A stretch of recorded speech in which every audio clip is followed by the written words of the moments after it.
Hi, everyone. I want to address something that's been a part of the cultural conversation now for about a decade, which is this reactive reemergence of the conservative worldview, conservatism.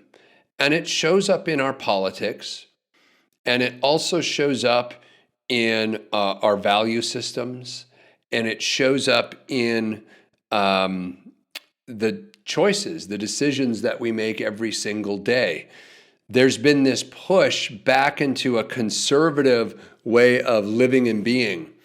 And I want to suggest today that conservatism has nothing for you in the modern age.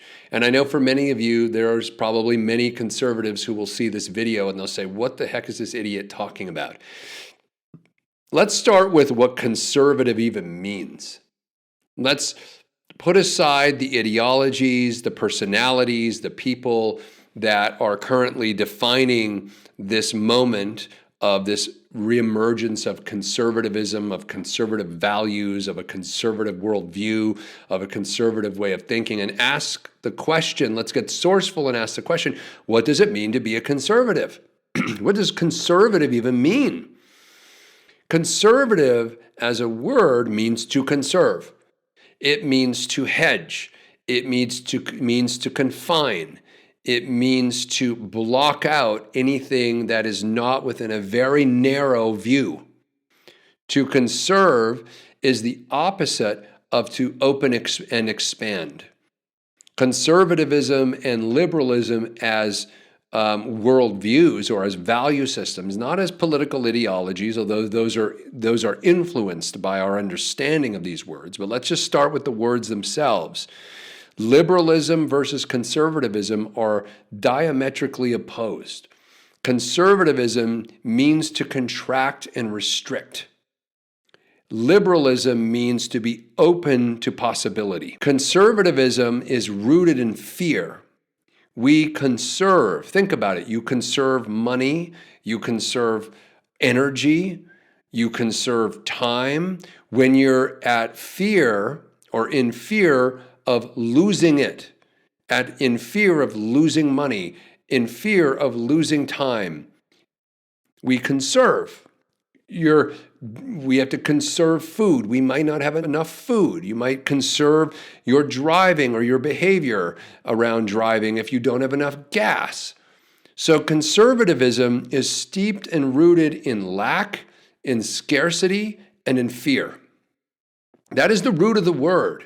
You can't argue with the root of the word. When you say, oh, things are getting tight, we need to conserve, it's fear about lack, fear about loss, fear about not having enough. And so why would we want to orient ourselves to a value system steeped in fear? There's nothing in the modern age with the profound moment of change we find ourselves in, the rapid and exponential growth of technology that is changing the way we live, the way we think, the way we relate to one another. I can see the impetus to want to conserve, to retract, to shrink life, because the human brain is opposed innately. Our brain is opposed to change. Our brain views change as an unknown. Our brain views change as a threat. Our brain views the unknown and change as a security risk. And so the natural human inclination is to conserve, to contract, to restrict, to wall off. But that is going to get us nowhere. We're going backwards in time when we're embracing a conservative mindset. We're limiting possibility when we're embracing a conservative mindset. In a moment where there's profound exponential change, we need to liberate ourselves, which is the root of where liberalism comes from. Free ourselves from the constraints and the conditions and the confines of a conservative worldview. Instead of operating from fear, we need to lean into the unknown and stand in our power as creators of what's possible. Conservatives offer nothing that is possible. They offer everything that has already been done.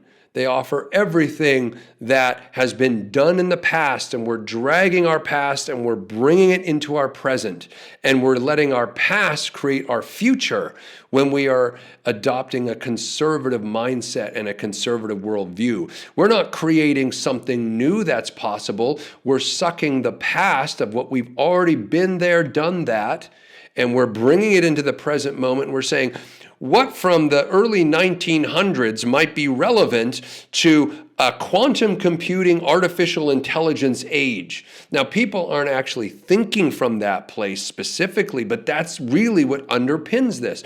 When you conserve, you don't lean into the unknown and create something new and what's possible. You look to what's already been done and you say, what can we cherry pick from the past that might be relevant? What from our past is relevant to this moment in time? Honestly, ask yourself that question. There's nothing comparable to what we're dealing with right now in this moment of history. Nothing. We're on the verge of a period of human history that is unrivaled, that has never been experienced with artificial intelligence and quantum computing, and all of the impact that that's going to have on every aspect of society. What possibly could we drag up from the 1940s or the 1950s that would inform who we have to be to meet this moment? There's nothing.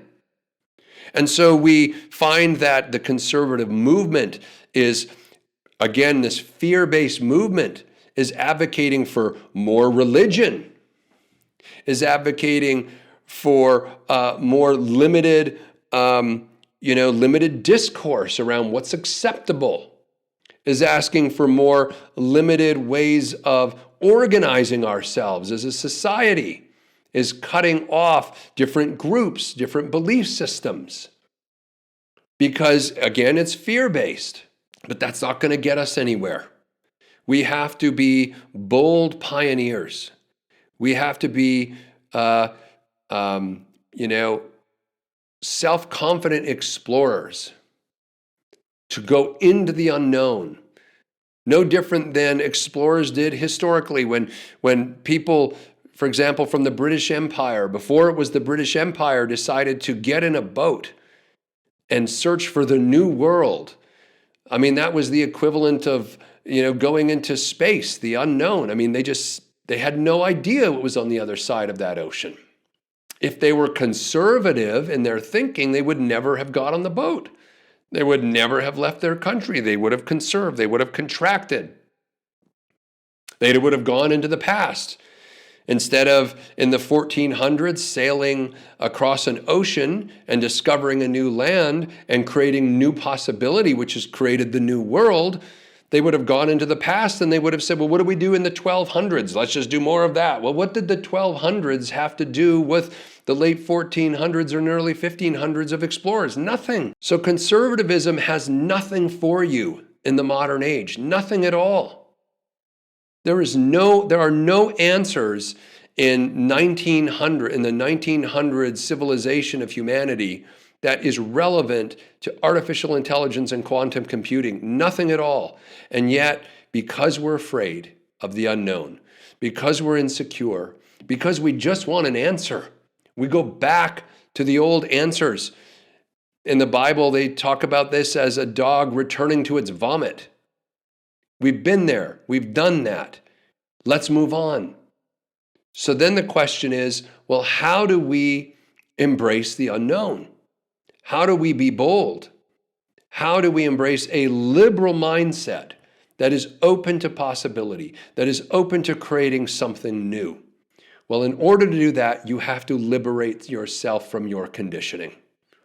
And this is our work in whole life architecture, is all around liberation, liberating the self from your conditioning so that you can weather any storm, withstand any change, embrace any unknown, and know that you have the trust of self that you are talented, that you are smart, that you are creative, and you have the ability to create something to meet this moment and not go into the past and try to shrink and conserve and reduce your life to a tiny, selection of manageable variables. That is not going to get you anywhere. That is not powerful. And that is not going to lead to a life of thriving. So I would encourage all of us in this moment to embrace throwing the shackles off of our conditioning, liberating ourselves. And if you don't know how to do that and you don't know where to start, that's what our program, Whole Life Architecture, is for and is all about. And that's what is happening in this program. Human beings who are not wanting to live a small, conservative, restrictive, confined, conditioned life. Human beings who know that they are more than that, bigger than that they have more potential than that. They're journeying together in our live weekly format and creating a life by design instead of merely tolerating a conservative life by default. I'd invite you all to check it out and to join us.